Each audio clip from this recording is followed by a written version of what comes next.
আজকে পাখির খাঁচায় চলে গেলাম। পাখির খাঁচায় জন্মানো একটি নতুন মরা বাচ্চাকে ফেলে দিতে।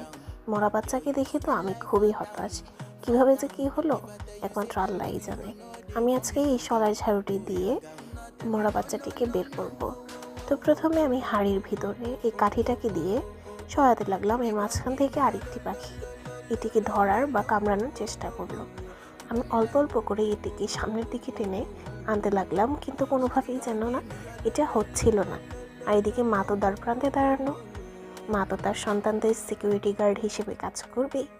আর যাই হোক, মারা কখনো নিজেদের দায়িত্ব পালন থেকে সরে যায় না। অনেক চেষ্টা করতে লাগলাম, একটু একটু করে সামনে আনতে লাগলাম, কিন্তু তারপরও কিছুতেই যেন কিছু হচ্ছিল না। তারপর আম্মুর হেল্পের সাহায্যে আম্মু একটু একটু করে এনে দিল আমাকে মরা বাচ্চাটা। আম্মু হাঁড়িটা নামাতে চাচ্ছিল, কিন্তু আমি আম্মুকে হাঁড়ি নামাতে দিইনি। পরে আম্মু একটু হাত ঢুকিয়ে ডিমটিকে নিয়ে নিল, যেটির মধ্যে মরা বাচ্চাটা ছিল। পরে আম্মু সেটিকে অল্প করে ফেলেও দিল।